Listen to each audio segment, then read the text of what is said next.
You know, I read a study once that always stuck with me. It said that the average person makes over 35,000 decisions every single day. From the moment you wake up and decide to hit snooze, to what you'll eat for breakfast, to the words you'll use in a text message, to the route you'll take to work. 35,000. But here's the part they don't tell you.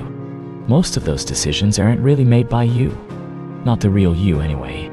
They're made by a ghost. A ghost of who you think you are, who you're supposed to be, who the world has told you to become. And if you've ever felt this low humming static in your chest, this feeling of being untethered, of watching your own life from the outside, it's because that ghost is running the show.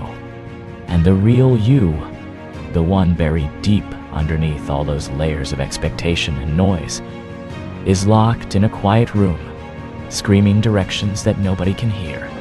That's the real reason you're lost. It's simple, brutally simple. You don't actually know yourself. Not the you that you post online, not the you that you talk about in therapy, not the you that nods along in a job interview. I'm talking about the raw, practical, unedited version, the one that exists when nobody is watching, when the performance is over and the lights are off. The one with the quiet, strange obsessions, the specific, almost irrational fears, the kind of joy that feels so pure it's almost embarrassing. You don't know what that version of you genuinely wants. You don't know what it values beyond what it's been told to value. You don't know what drains its battery to zero, or what makes it feel so alive that time itself seems to stop. And you certainly don't know what it's willing to suffer for, because that's the ultimate test, isn't it? Not what you enjoy, but what you can endure. The dream that is so precious to you that the pain of pursuing it is better than the peace of abandoning it.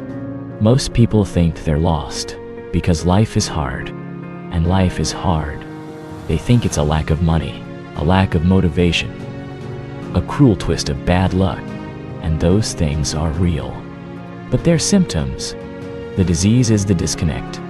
The uncomfortable, gut-wrenching truth is that you've never, not once, taken a real, uninterrupted, brutally honest moment to sit down with yourself and ask the basic questions. Not as a philosophical exercise, but as a practical one. Like you are interviewing a stranger for the most important job in the world. The job of being you. What are your core competencies? What is your working style? What is your non-negotiable compensation? We spend more time reading the manual for a new phone than we do trying to understand the operating system of our own soul. So you end up living in reactions. Your life becomes a series of reflexes, not choices. You see a trend and you follow it. You see a friend get a promotion, buy a house, start a family, and a part of you, the ghost, panics. It thinks that's the script. I must be falling behind. So you copy the dream. You pour your life force into a mold that was made for someone else. You chase goals that were never yours to begin with. They were handed to you secondhand, like a coat from a thrift store. It might look okay. It might even keep you warm for a while, but it never quite fits right. It smells like someone else's life. And then, inevitably, it gets hard. The pursuit of this foreign dream becomes a grind. It feels like pushing a boulder up a hill, not because the boulder is heavy, but because you're pushing it in the wrong direction. Your soul is fighting you every step of the way. So you quit. You tell yourself you're not disciplined enough, you're not gritty enough. But the truth is you quit because it was never aligned with you in the first place. You were trying to force a square peg into a round hole, and you blamed the peg for being the wrong shape, when the problem was the hole you were trying to fit it into. You keep switching paths. You jump from career to career, from relationship to relationship, from city to city. You think, maybe this one. Maybe this is the one that will feel right. But none of them do. They all feel like wearing clothes that are either too tight or too loose, and you assume it's because the paths are wrong. This job is toxic. That city is lonely. This person is difficult, and maybe they are. But the deeper issue is that you're not anchored in who you are. You're a ship without a keel, tossed by every wave, blown by every wind. You have no internal compass. So you try to navigate by looking at other ships, by following their lights, but their destination is not your destination. Their home port is not yours. We've been sold a lie about clarity. We think it's something that arrives after enough thinking. We believe that if we just sit in a quiet room and ponder our navel for long enough, the clouds will part, and a beam of light will illuminate the one true path. But clarity doesn't come from thinking. Thinking, in this context, is just a fancy form of anxiety. It's mental spinning. It's building elaborate castles in the air, and then being too afraid to lay a single brick on the ground. Clarity comes from doing. It comes from failing. It comes from adjusting. It comes from the messy, imperfect, often painful process of discovering yourself through movement. Your identity isn't a pre-carved statue waiting to be uncovered. It's a block of clay, and you don't find it by staring at the block, wondering what's inside. You find it by getting your hands dirty. You make a shape. It looks weird. You smash it. You add water. You start again. Another shape. This one is a little better, but the proportions are off. You adjust. With every attempt, you learn something. You learn that the clay is more pliable when it's warm. You learn that you have a natural talent for making smooth curves, but struggle with sharp edges. This is self-knowledge. It's not theoretical. It's tactile. The more you act, the more your identity sharpens. The more you experiment, the more your path reveals itself. The path isn't a yellow brick road laid out before you. It's a trail you blaze with your own footsteps, and you only see it when you look back at where you've been.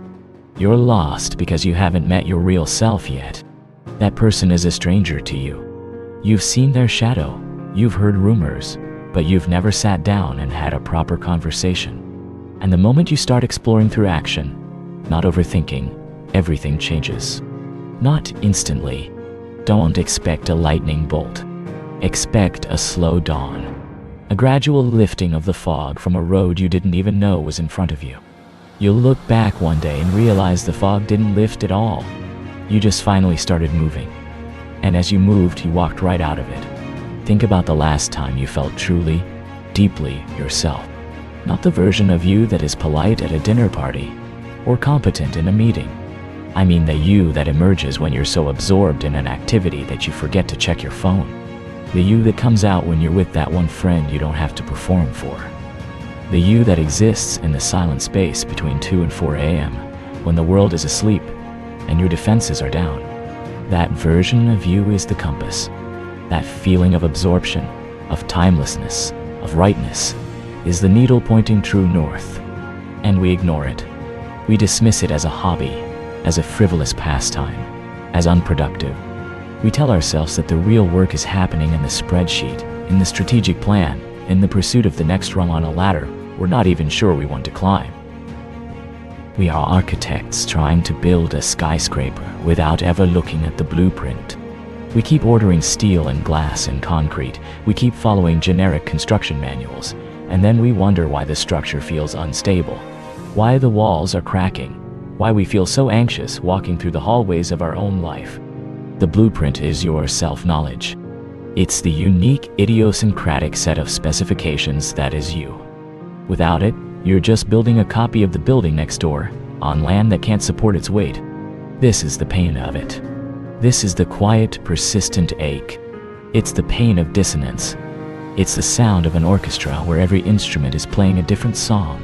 From the outside, it might look like music, but on the inside, it's just noise.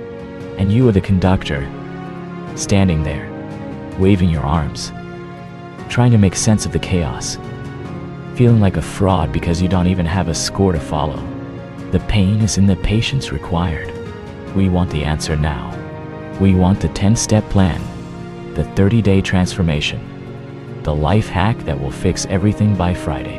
But knowing yourself is the slowest, most unhackable process in the world. It's geology, not chemistry. It's the slow pressure that creates a diamond, not the quick reaction that creates a spark. It requires a kind of death. A death of the ghost. A death of the person you thought you were supposed to be. You have to grieve that person. You have to let go of the perfect Instagram aesthetic, the flawless narrative, the idealized version of your future that you've been carrying around like a shield. It's scary, because without that ghost, who are you? You're a question mark. And we are terrified of question marks. We prefer a wrong answer to no answer at all. But this death is necessary. It's the forest fire that clears the undergrowth, so that new, stronger, more authentic life can grow. It's the demolition of the shaky building, so you can finally look at the actual blueprint and start from the foundation. The foundation is built on small, seemingly insignificant actions. It's not about quitting your job and moving to Bali tomorrow. It's about paying attention to the tiny whispers of your soul. What movie do you actually want to watch? Not the one you feel you should watch to be culturally relevant. What food do you genuinely crave? What conversation topic makes you light up from the inside? When did you last laugh so hard you cried? What were you doing? Who were you with? These are not trivial questions. They are breadcrumbs leading you home. Start a journal, but not a Dear Diary, This Happened Today journal. Start an excavation journal. Write down your reactions. I saw that person get a promotion and I felt a knot in my stomach. Why? Was it envy? Or was it fear? Or was it a profound sense of relief that it wasn't me? I spent 2 hours working on that project and lost all track of time. What was it about that work? Was it the problem solving? The creativity? The solitude? I felt drained after that social event. Was it the people? The topic of conversation? The pressure to perform? Interrogate your own life. Become a detective on the case of you. Embrace the cringe. The real you might have embarrassing, uncool interests. It might love cheesy music. It might find profound peace in organizing a closet. It might want to build model trains, or learn ancient Greek, or take up competitive knitting. The ghost will tell you that's not cool. That's not productive. That's not who you're supposed to be. You have to be willing to be uncool. You have to be willing to be a beginner. You have to be willing to look foolish in the pursuit of what feels true. This is the rebirth. It's not a single dramatic event. It's a daily practice. It's waking up each morning and asking, what does the real me need today? Not the optimized me, not the successful me, not the pleasing me. The real me. It might need a 20-minute walk in silence. It might need to call an old friend. It might need to spend an hour reading a novel instead of consuming self-help content. It might need to say no to an invitation without providing an elaborate excuse. Each time you make a choice based on that internal whisper, you are watering the roots of your own being. You are strengthening the signal. The ghost's voice gets quieter. Your own voice gets clearer. The path will not appear as a straight line. It will look like a squiggly, meandering, sometimes looping line on a map. You will take wrong turns. You will hit dead ends. But a wrong turn, when you are anchored in self-knowledge, is not a failure. It's data. It's another piece of the puzzle. Oh, so that direction doesn't work for me. Good to know. Now I have more information. Failure becomes feedback, not condemnation. You will find that the things you are willing to suffer for are the things that are truly yours. The writer who endures the agony of the blank page does it for the ecstasy of the perfect sentence. The athlete who pushes through the pain does it for the feeling of flow, of mastery. The entrepreneur who weathers the uncertainty does it for the freedom of building something from their own imagination. The suffering is not the enemy. Misaligned suffering is the enemy. Suffering for a dream that isn't yours is a hollow, empty torture. Suffering for a dream that is yours is a meaningful, almost sacred struggle. It's the pain of giving birth to something that needs to exist. So if you're feeling lost, don't look for a new map. Don't ask another person for directions. The map is not outside of you. It is inscribed on your bones. It is coded in your nerves. It is written in the quiet, steady rhythm of your own heart. Your only job is to learn how to read it. And you learn to read it by moving, by trying, by feeling your way through the dark. Stop trying to find your passion as if it's a missing object. Passion is not something you find, it's something you grow.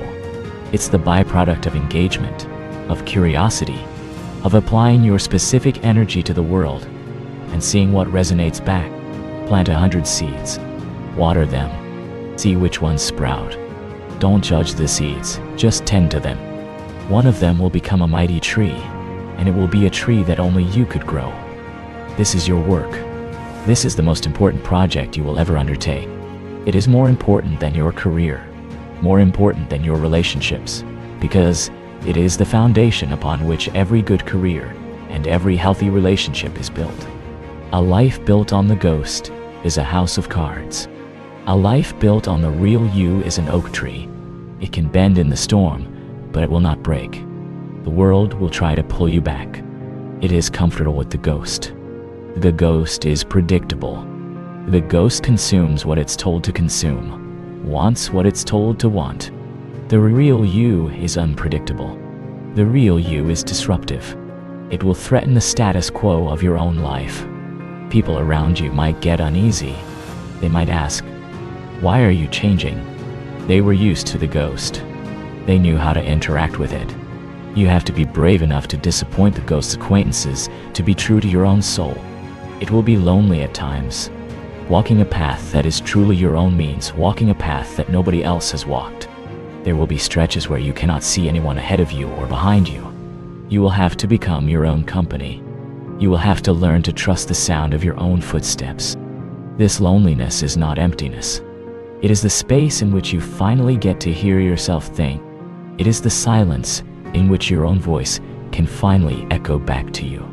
And one day, you'll notice that the static is gone. The low hum of anxiety has been replaced by a different frequency, a quieter one, a signal of purpose. You won't have all the answers. You'll still have bad days. You'll still get lost sometimes. But it will be different. Before, you were lost in a foreign country without a language. Now, you're lost in your own neighborhood. You know that if you just keep walking, you'll recognize a landmark. You'll find your way back to yourself. The fog doesn't lift because the sun comes out. The fog lifts because you start walking. With every step, you disperse it. With every choice that is authentically yours, you clear the air. You are not lost. You are undiscovered. And the greatest adventure of your life is the journey to meet the person you were always meant to be. So go. Take the step. Any step. The right one will reveal itself only after you've started moving.